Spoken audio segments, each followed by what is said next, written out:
Welcome back to Dark Horror Stories. In today's episode, I'm sharing 6 true disturbing stories from late-night walkers. These are tales of people who ventured into the empty streets, forgotten trails, and midnight backroads and found something they were never meant to see. Make sure to hit that like and subscribe button and let me know where you're watching from in the comments. Story 1. The sidewalk behind my apartment complex looks normal in the daytime. It's one of those half-maintained paths the city swears is multi-use, even though it's mostly used by people walking their dogs and students cutting through to save 5 minutes. At night it changes, not in a dramatic way, it just loses its edges. The streetlights are spaced too far apart, so every pool of light has a soft, waiting darkness between it. You hear the highway in the distance like a constant breath, and every now and then a train horn that makes your chest feel hollow. I started walking it late at night because my upstairs neighbor had this talent for vacuuming at 1:00 a.m., and because I'd gotten into a stupid routine of drinking chamomile tea that tasted like hot grass and then deciding I needed fresh air. I told myself it was healthier than scrolling on my phone until my eyes felt sandy. There were always small details that made it feel personal, like the way the same porch light on a blue house flickered in a slow rhythm, or the fact that one mailbox had a sticker of a cartoon frog with a cigarette, or that the creek under the little pedestrian bridge smelled like pennies and wet leaves even in summer. The first time something felt off, it wasn't even scary. It was just wrong in a way I couldn't explain fast enough to myself. I was halfway down the path and I noticed someone walking ahead of me. Not close, maybe 50 yards, just a silhouette moving through the next pool of light. They were tall but not freakishly tall, and they had their hands in their pockets the way people do when it's chilly. I remember thinking, good, another night walker, I won't look like the only weirdo out here, but then I realized the streetlights weren't on a timer like I thought, they were on some kind of sensor, because as the person ahead passed beneath the next light, it brightened like it had been dim and then decided to wake up. And as soon as they were past it, it dimmed again, like it was following them, like the light only wanted to look at them for a second and then couldn't stand it. I laughed under my breath, honestly. I told myself it was coincidence. Maybe they triggered it and the delay was short. Maybe I'd never noticed because I was always alone. I even sped up a little, half curious, half annoyed at my own imagination. Then the person stopped, just stopped in the dark gap between lights. No reason, no phone glow, no bending down to tie a shoe. They just stood there, still as a fence post, like they were listening for something in the creek. My mouth went dry, not fear yet, more like that reflex when you realize you've been humming out loud in a quiet room. I slowed down too. I didn't want to catch up. I didn't want to call out either. Calling out makes you part of whatever happens next. It's a rule I didn't know I had until that moment. The person started walking again, same pace as before. And that's when I saw the way their arms moved. They didn't swing, they hung, they stayed perfectly straight like the joints were locked. Their shoulders rolled forward but the arms stayed in place, almost brushing their thighs. I told myself it was a stiff jacket, or they were cold. Or maybe they were carrying something heavy in their pockets, except there was no bulk in the pockets, no outline of keys or a phone. Their hands were in there, but the fabric didn't pull around knuckles the way it should. I stopped under the next streetlight and pretended to adjust my earbud cord even though I wasn't wearing earbuds. That's another human thing I do when I don't know what to do. Busy hands, busy mind. The person ahead kept going and the streetlights kept doing that thing, brightening when they passed under, dimming as soon as they left, like the lights were holding their breath. The creek bridge came up. It's just a simple concrete span with a metal railing, always cold to the touch no matter the season. As I stepped onto it, I heard splashing below. Not the gentle water sound, something waiting, something with weight. I leaned over the railing. The water was black and the little bit of moon made it look like oil. I couldn't see anything, but I could hear it. Slow, deliberate steps through the creek. I told myself it was a raccoon or a stray dog. There's always something living down there. Then I heard a voice, soft, close to the underside of the bridge, like someone was standing right below me. It said my name, not shouted, not whispered dramatically, just said like someone trying to get your attention without being rude. I jerked back so hard my shoulder hit the railing. I said out loud, because I'm an idiot, "What?" Silence. I waited, heart thudding, trying to explain it to myself. Maybe someone recognized me. Maybe one of the students lived nearby and thought it was funny. Maybe I'd misheard it. The creek makes weird echoes. Then the voice spoke again, still from below the bridge. "Don't step into the next light." The words came out too clean, too calm, like a recorded message, like the voice didn't have breath behind it. And I did the dumbest thing possible. I looked forward toward the path, toward the next streetlight. The person ahead had stopped again, directly under it this time. The light above them was bright, brighter than it ever got. It made the grass look bleached, and it lit them from above in a way that should have shown their face. But there was no face, not like blank skin where a face should be, not like a horror movie. It was worse because it was practical. It was as if their head was turned away from me, except their body was facing forward. Their neck, I guess. Their neck was twisted in a gentle spiral, like someone slowly wringing a towel. Their chin should have been visible from the side. It was.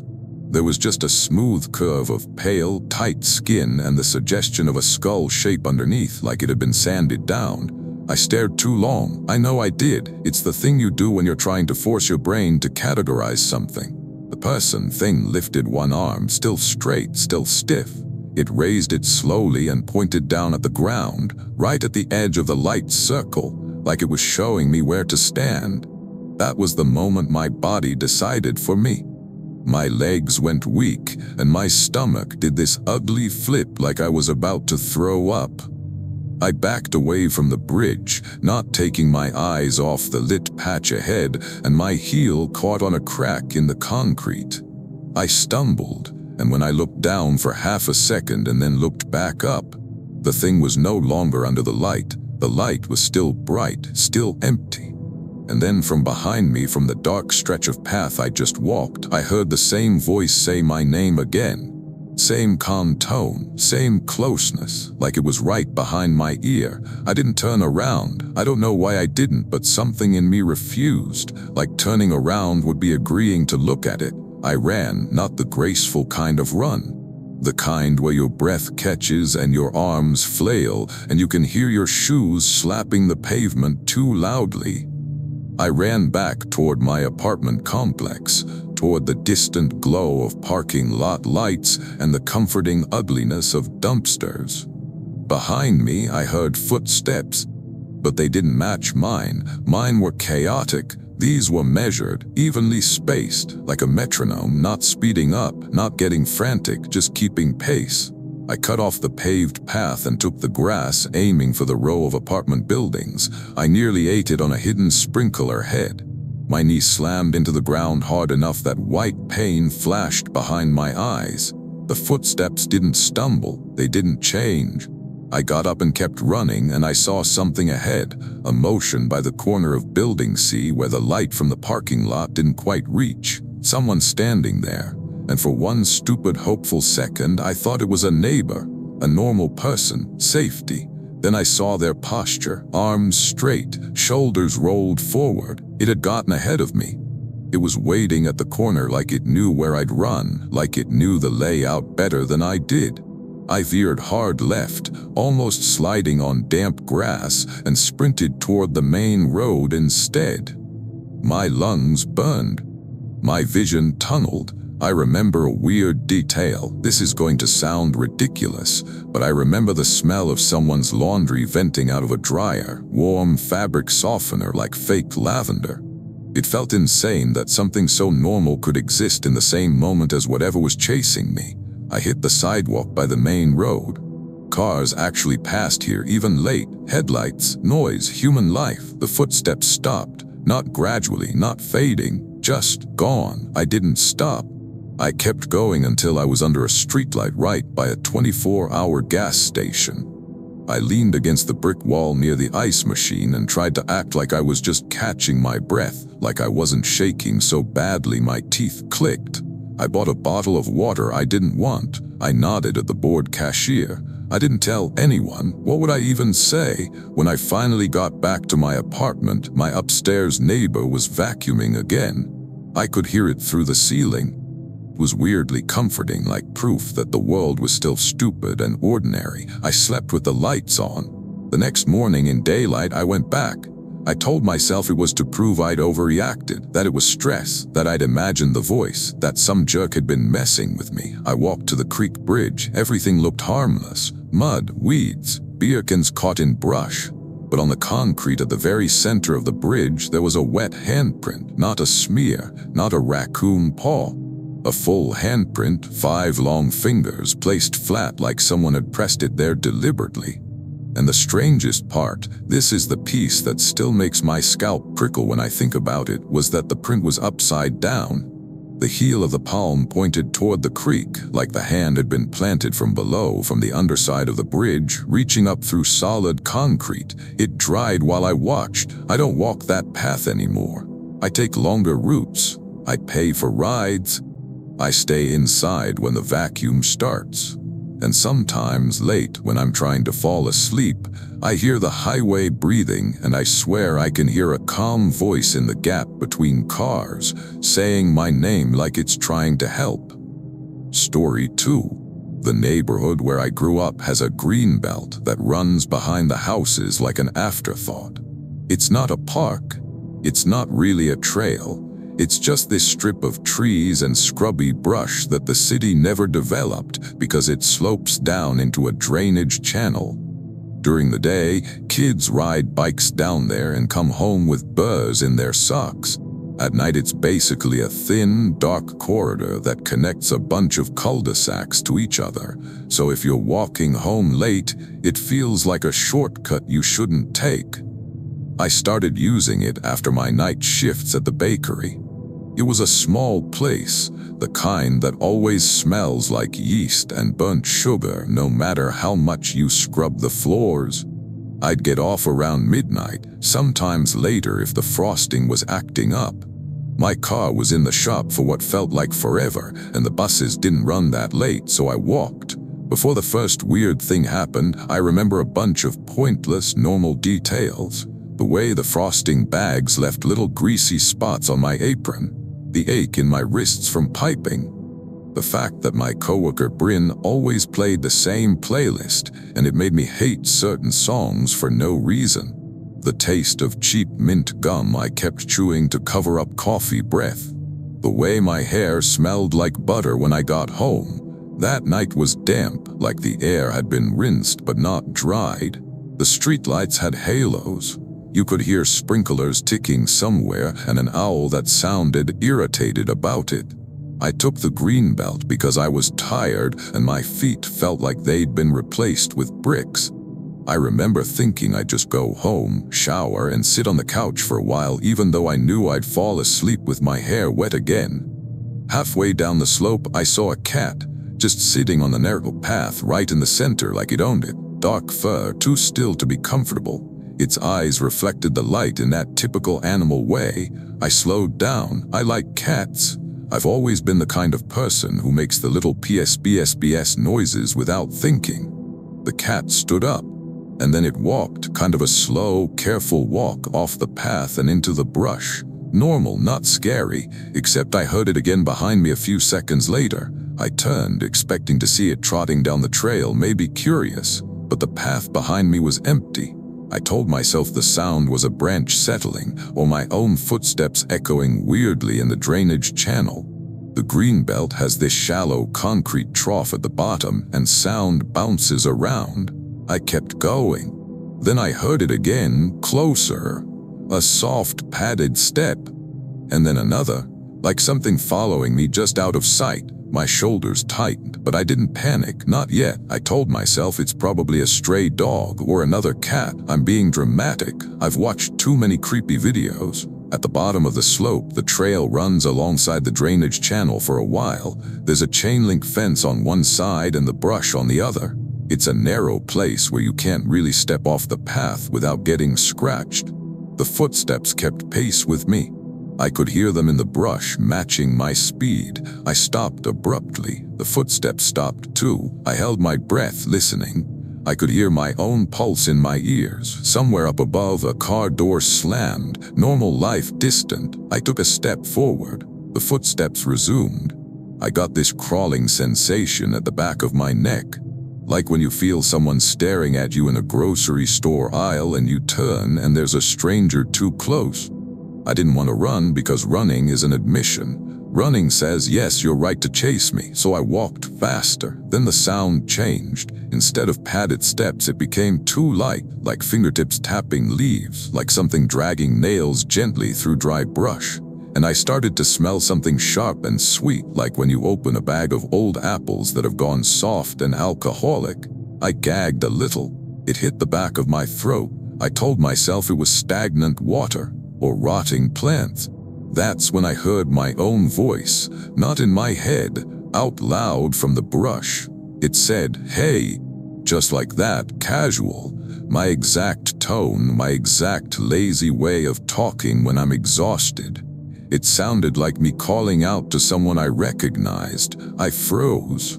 The voice came again, closer to the fence line. "Hold up." My whole body went tight. I think my fingers went numb. My brain tried to scramble for an explanation that didn't involve the obvious. Someone's messing with me. Someone recorded me somehow. I'm hallucinating from lack of sleep. The sound is bouncing and tricking me. The voice said, "You dropped something." I didn't answer. I didn't even swallow. I just stood there and stared at the brush as if staring hard enough could turn it into a normal scene again. The leaves moved, not like something pushing through them, like the leaves themselves were rearranging, folding back, making room, and something stepped out. It wasn't a person, not really. It was shaped like a medium-sized dog at first glance, but the legs were wrong. Too many joints, too smooth. It moved like it was testing each angle as it used it. Its head, this is the part that still makes me feel a little sick. Its head looked like a cat's skull wrapped in wet paper. The contours were there, the suggestion of ears, but the surface was pale and slick, like it had been soaked. No fur, no whiskers. No eyes I could see, just shallow dents where eyes should have been, as if someone had pressed their thumbs into dough. It turned toward me, and when it opened its mouth, it didn't open like a normal animal. The jaw split sideways, not down like a seam being pulled apart, and it spoke again in my voice perfectly. "Come here." That was the iconic moment for me. Not the shape, not the smell. It was hearing my own voice come out of something that shouldn't have had a voice at all. My knees went weak. I stumbled back until my shoulder hit the chain link fence and it rattled. The thing tilted its head like a cat would, like it was curious. It took one step toward me. I realized in this sudden bright way that I couldn't go back up the slope behind me. It was too open, too long, too exposed. I'd be running uphill with it behind me, and I'd be slow. So I did something I didn't know I was capable of. I climbed the fence. I don't mean I gracefully hopped it. I mean I grabbed it and hauled myself up like a terrified raccoon. The metal bit into my palms. My shoe caught. For a second I was hanging there, stupidly vulnerable, my apron snagging the wire. The thing rushed forward, not a sprint, not a charge, more like a quick glide, like it could move without making decisions. It reached the fence, and it didn't climb. It pressed its face against the links. The slick skin squished, deforming around the diamond pattern. It pushed like it was trying to pour itself through. Its mouth seam opened again, and it said, softly in my voice, like a private joke, "Don't cut yourself." I ripped my apron free. It tore with a sound like paper. I dropped to the other side and ran across a backyard, then another, then onto a street I recognized. Porch lights snapped on as motion sensors caught me. Someone's dog barked its head off. I didn't stop until I hit the main road and saw a car at a red light. I waved my arms like a maniac, and the driver looked at me like I was insane, which I guess I was. But the simple presence of another person, the rumble of an engine, made something in my chest unclench. I made it home. I locked the door. I sat on the kitchen floor in my socks and shook so hard my teeth hurt. The next day, when the sun made everything look normal and stupid, I went to check my hands because they'd been burning all night. Both palms had the same pattern on them, little diamond-shaped bruises from the fence. But in the center of my right palm there was an extra mark, a shallow indentation, not a bruise, like something had pressed a diamond shape into my skin with deliberate pressure dead center, as if it had touched me through the fence without actually touching me. It faded after a few days. The memory didn't. I don't take shortcuts anymore. I don't walk home at night. And sometimes when I'm alone in my apartment and I say, "Hey," out loud to myself, like when I lose my keys, I pause afterward listening, because I'm scared I'll hear my own voice answer back from somewhere it shouldn't be. Story 3. There's a stretch of boardwalk behind the marina where I used to go when I couldn't sleep. It's not scenic in a postcard way. It smells like diesel and salt and old fish guts, and the wooden planks always feel a little spongy, like they're tired of holding people up. But at night it's empty, and the water is black glass, and the masts of the boats make these thin clinking sounds when the wind shifts. It's the closest thing the city has to silence. I started walking there after my divorce, which is not a fun sentence to say, but that's the truth. I didn't want to sit in my apartment with the weird new emptiness of it. I'd find excuses. Oh, I need to pick up something from the convenience store. Oh, I should get my steps in. Oh, the air will help. It was late October, I think, or early November. The nights were cold enough that your breath showed, but not cold enough for gloves. I remember my jacket zipper kept catching on the lining, and it irritated me more than it should have. Before anything happened, there were normal details I can still picture. The vending machine by the marina office that always ate quarters. A torn poster for a fishing tournament flapping on a bulletin board. The taste of a cinnamon toothpick I'd grabbed from a diner earlier. The way my phone screen had a crack that made everything look like it had a faint lightning bolt across it. I walked the boardwalk until it ended at a small closed bait shop. Past that, there's a little gravel service road that runs along the water for a bit before it hits a locked gate. I wasn't planning to go that far. I just did. Sometimes you keep walking because turning around means going back to your life. About halfway down the service road, I saw a person standing near the water. It wasn't unusual. People fish at night. People smoke and stare at the water when they're sad. People do weird things. This person was facing away from me. They were close to the edge, close enough that one wrong step would have sent them into the dark water. I called out, "Hey, you okay?" No response. I walked closer, slow, because I didn't want to startle them. My shoes crunched on gravel. They didn't move. I told myself they had earbuds in, or they were drunk, or they just didn't feel like talking. When I got within maybe 15 feet, I noticed something that made my stomach tight. Their shadow didn't match them. The marina lights were behind me, so my shadow stretched forward, long and thin. Their shadow should have stretched too, but their shadow was wrong. It bent sideways toward the water like it was leaning, like it had weight pulling it down. I blinked hard. I actually rubbed my eyes like that would fix it. The person slowly turned their head just slightly, like they were acknowledging me without fully turning. That's when I saw that their neck didn't turn with their head. The head rotated too far, like it was on a swivel, not a snap, not a jerk, smooth, like a camera mounted on a tripod. I stopped walking. They turned more. I saw their face for a moment in profile, lit by the faint marina glow. Their skin looked normal. Their features looked normal. It wasn't a monster face, but the mouth was misplaced. It sat too low, almost at the top of the throat, like someone had drawn it an inch or two down from where it belonged, and it didn't look like lips. It looked like a thin cut. It opened, and instead of speaking, it exhaled. A long, slow breath that sounded like air escaping a tire. I didn't realize I'd been holding my own breath until then. I told myself, because I had to, this is a sick person. This is drugs. This is a prank.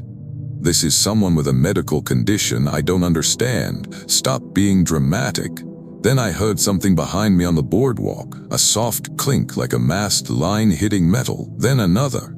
Then a pattern like tapping. I looked back. The boats were still. The boardwalk was empty, but the tapping continued, moving closer along the wooden planks like footsteps translated into a boat sound. I turned back to the person. They were smiling. Or at least the cut that was their mouth had widened in a way that suggested a smile. They lifted one hand, slowly, palm up, like they were offering something. I stared at the hand because I couldn't make myself look at the mouth again. The fingers were too long, not cartoonishly, just enough that the proportions were wrong, like someone had stretched them by a few centimeters. The knuckles looked slightly out of alignment, as if the bones underneath were arranged differently. In the palm was something small and pale. A tooth.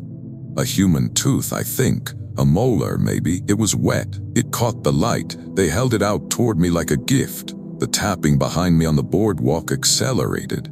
Clink, clink, clink, like the marina itself was walking up behind me. I didn't know which direction was safer. The gate ahead was locked. The marina behind me was behind me. The person took one step toward me without moving their feet the way a person should. It was like their whole body shifted forward on the gravel, gliding, and then the feet caught up afterward. My skin prickled all over. I backed up and my heel hit the edge of the boardwalk. The gravel gave way to wood. The tapping behind me was right there, just out of sight on the planks. I had this horrible thought. I've walked into the space between two things. I did the only thing that made sense in that moment. I stepped off the boardwalk, not into the water, onto the rocks just below it. It was a drop of maybe 3 feet. I landed badly and twisted my ankle hard enough that pain shot up my leg. I bit my tongue. I tasted blood, but I was lower now, closer to the waterline, and the boardwalk was above me. The tapping stopped. I looked up. The person was standing at the edge, looking down at me. Their shadow still bent toward the water like it wanted to leave them. They opened their mouth and the cut widened, and I heard something I can't explain without sounding insane. A chorus of marina noises came out of them. Rope creaking, metal clinking, water slapping wood, all layered together like a voice wearing disguises. It wasn't words, it was an imitation of the place. I crawled along the rocks, ignoring my ankle, using my hands, scraping my palms. The water was inches away, black and cold. I could smell the algae and diesel and something metallic, like blood on a penny. I got to a point where the rocks met a concrete embankment, and I hauled myself up, shaking, and limped toward the marina lights as fast as my ankle would let me. Behind me, I heard the boardwalk creak once, like someone stepping onto it, then silence. I made it to my car, parked near the marina office, and fumbled with my keys so badly I dropped them. I remember the sound of the keys hitting asphalt, bright and stupid. The car started on the first try, thank God. I drove home with my ankle throbbing and my hands stinging and my tongue bleeding. The next morning I found the tooth, not in my pocket, not in my car, in my jacket zipper. It was wedged in there, caught between the teeth of the zipper like it had been placed there carefully. When I pulled it out, it left a smear of something brownish on the fabric, like old river mud. I threw the jacket away. I didn't donate it. I didn't keep it for yard work. I put it in a trash bag and drove it to a dumpster behind a grocery store like I was disposing of evidence. Sometimes when I'm near water at night and I hear a mast line clink, I feel this reflexive urge to look behind me like the sound might be following. Story 4. There's an old rail trail near where my sister lives that I used to walk when I visited her. It's one of those converted tracks, gravel path, weeds on both sides, occasional benches that always look like they've been sat on by people who cry quietly. In the daytime, it's pleasant enough. At night, it's a long, straight corridor that feels like it was designed for something to chase you. I didn't even plan to go out that night. I'd driven up after a long week at work, eaten microwave lasagna with my sister Marisol, and watched 2 episodes of some reality show we both hated but couldn't stop watching. She fell asleep on the couch with a throw blanket over her knees, and I couldn't. My brain was doing that thing where it replayed every embarrassing conversation I'd had since middle school, so I went for a walk. I remember standing at her kitchen sink, drinking tap water that tasted faintly like chlorine. I remember putting on a hoodie that still smelled like her detergent. I remember my phone battery was at 17%, and I told myself it was fine because I wouldn't be gone long. The trail entrance was a 5-minute walk from her townhouse. There's a small wooden sign with peeling paint and a map that's always out of date. I started down the trail and the world narrowed. The street noise fell away. The only light came from the moon and the distant orange glow of town behind me. The gravel crunched under my shoes in a steady, comforting rhythm. About 10 minutes in, I saw something hanging from a tree branch over the path. At first I thought it was a plastic bag caught in the wind, or one of those reflective strips people tie up to mark a trail. When I got closer, I realized it was a hooded sweatshirt, just hanging there, sleeves dangling, hood limp. It was damp like it had been outside for a while. My first thought, stupidly practical, was that someone had lost it or someone had been careless. My second thought was that it was a trap, and I laughed at myself for thinking that because I'm not a character in a horror movie. I reached out and touched the sleeve. It was cold, wet, and inside it there was something heavy, like an arm. I yanked my hand back so fast I almost fell. The sweatshirt swung gently on the branch. The sleeve sagged with weight. I stood there staring, trying to explain it away. Maybe it had a waterlogged branch inside it. Maybe someone had stuffed it with sandbags. Maybe I was just panicking. Then the sleeve bent, not swung, bent like an elbow flexing. I backed away, gravel sliding under my heel. From farther down the trail, I heard my sister's voice. "Hey, don't go that way." It came from the darkness ahead, clear as day. My stomach dropped. My sister was asleep on the couch. I'd seen her. I'd heard her breathing. I raised my phone instinctively, like the screen light could protect me. It made a weak little rectangle of glow. The voice came again, more urgent. "Please come back." I didn't answer. I didn't call her name. I just stood there, frozen, staring at the sweatshirt. The hood lifted. There was nothing inside, no face, no head, but the fabric lifted anyway, as if something invisible had slipped into it and was wearing it from the inside out. The sleeves raised, slow, careful, like someone adjusting their shoulders, and then it stepped off the branch. It dropped straight down onto the path, landing in a crouch like a person would. The hood dipped forward. I heard the gravel crunch under it. That sound, gravel crunching, made it too real. I ran, not down the trail, back the way I came, toward the entrance, toward the idea of houses and porch lights. Behind me I heard the same crunching footsteps, but the rhythm was wrong. Too even, too fast, like it didn't need to adjust for stride length. I kept running until my lungs burned. My phone bounced in my hand.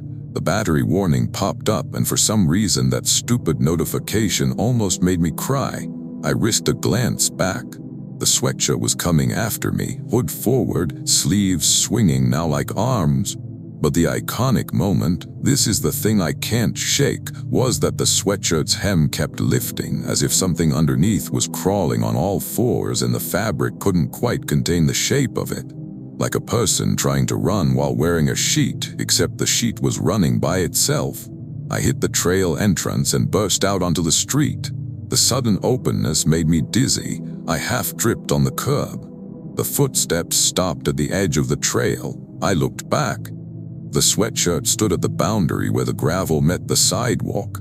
It didn't step onto the street. It just waited, hood tilted slightly like it was watching me. I limped back to my sister's townhouse, hands shaking so badly I dropped my keys twice. I got inside and locked the door and leaned against it, trying to listen for anything outside. My sister stirred on the couch and blinked at me, confused. "You okay?" she mumbled. I wanted to tell her everything. I wanted to make her sit up and listen and believe me. Instead, I said, "Yeah, just couldn't sleep." The next morning, I walked back to the trail entrance in daylight. I told myself it had to be a prank. It had to be some teenagers messing around. The tree branch where the sweatshirt had hung was bare, but on the sidewalk right at the boundary there were wet marks, not footprints, handprints. Two of them, side by side, pressed into the concrete like someone had been crouching there with their hands on the ground, waiting. The fingers were long enough that the prints overlapped slightly, and the palms were smudged with dark grit from the trail. They dried in the sun. I never told my sister. I didn't want her to start hearing her own voice in the dark. I just don't walk that trail anymore. Story 5. When you drive through the foothills at night, the road feels like it's been cut into the earth as an afterthought. No shoulders, trees packed tight, occasional reflective signs that pop out of the dark like warning teeth. I used to love it. I used to take late drives when I couldn't focus, windows cracked, music low, letting the curves force my brain to stay present. The night this happened, I was coming back from a friend's birthday dinner. I hadn't had much to drink, one beer maybe, and I remember being annoyed because my friend had insisted on splitting the check 6 ways, even though 2 people had ordered expensive cocktails. That kind of petty annoyance that sticks to you longer than it should. It was after midnight. The sky was clear, cold stars. My car heater smelled slightly dusty like it always does the first time you turn it on in fall. My phone was plugged into a charger that only worked if you held it at a certain angle. The radio kept cutting out in certain stretches and I kept tapping it like that would help. About 10 minutes into the foothills, I saw someone walking on the side of the road. That alone isn't unheard of. There are hikers, campers, people with broken down cars. But this person was walking barefoot. I saw it in my headlights. Pale feet on asphalt, no shoes, no socks. They were wearing a long coat that flapped slightly and their hair hung forward, hiding their face. I slowed down. I rolled my window down a crack. "Hey," I called, "you need help?" They didn't turn. I told myself maybe they were high. Maybe they were sleepwalking. Maybe it was some weird local thing I didn't understand. I didn't want to leave a person out here barefoot. I pulled over a little ahead and put my hazards on.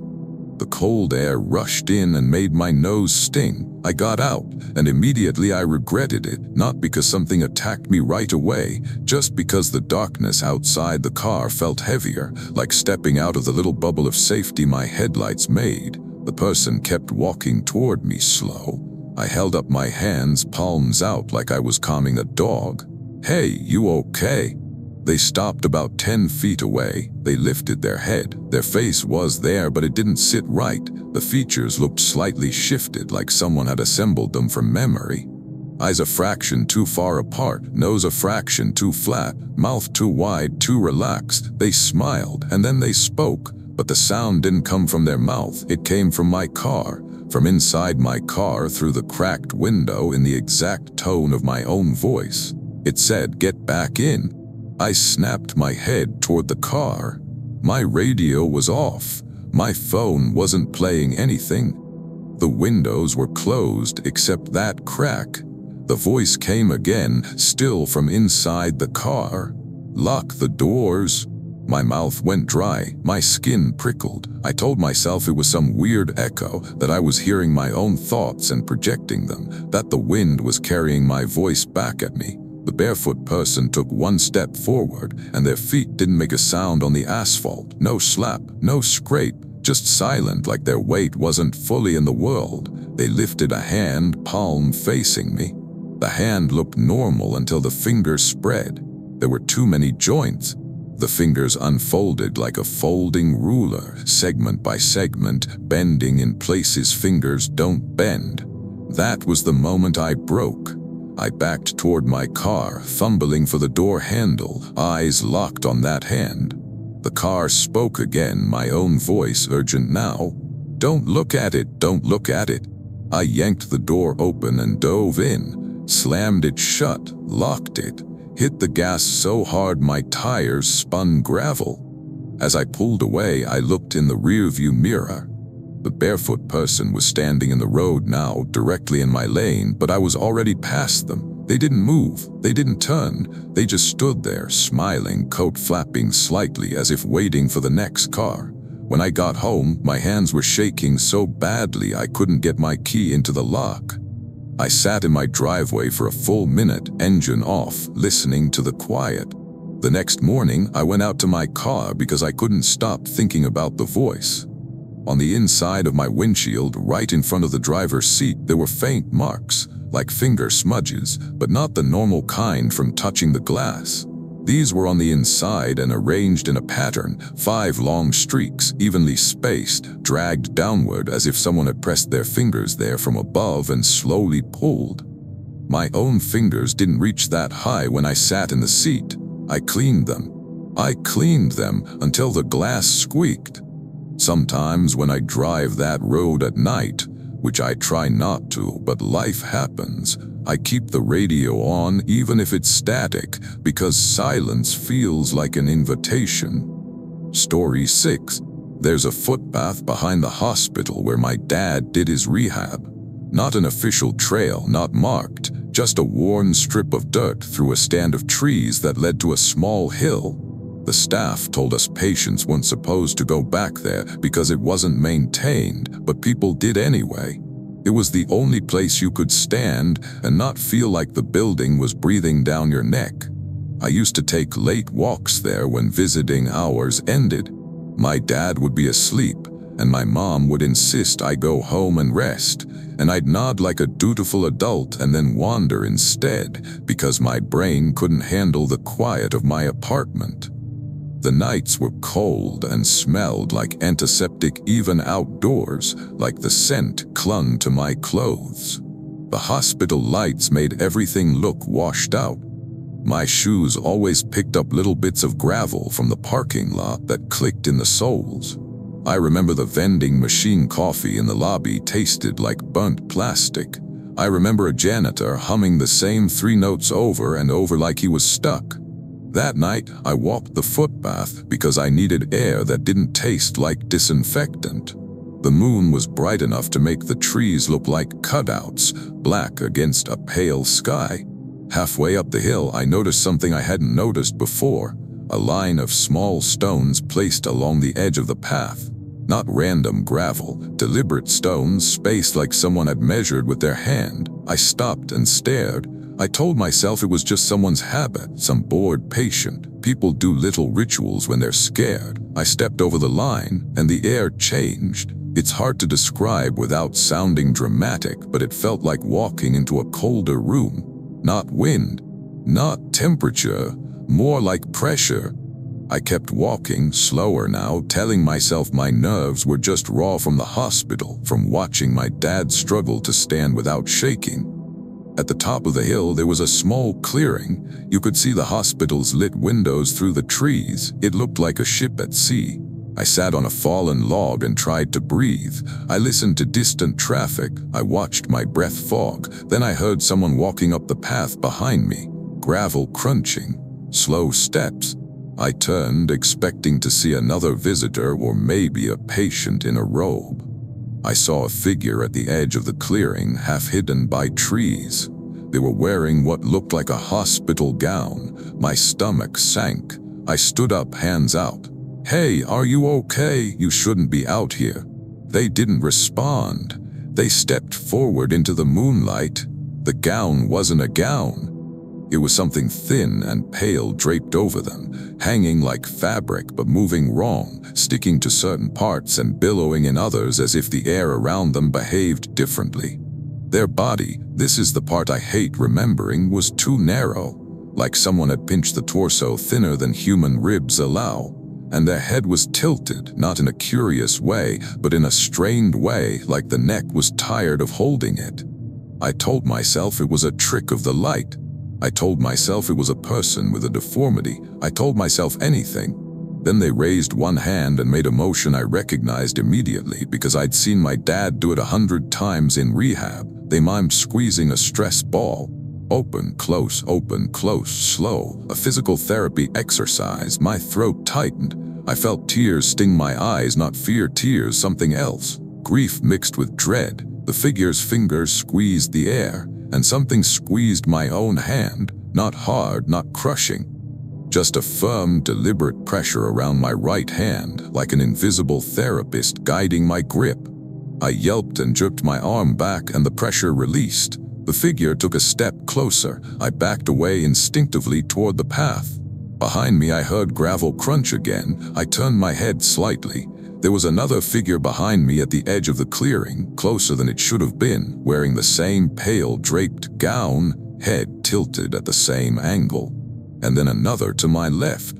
They were silent. They weren't rushing. They were just positioning themselves, like staff guiding a patient back to bed. My heart hammered. My mouth tasted like metal. I didn't run blindly. I don't know why, but something in me told me running would make them close in.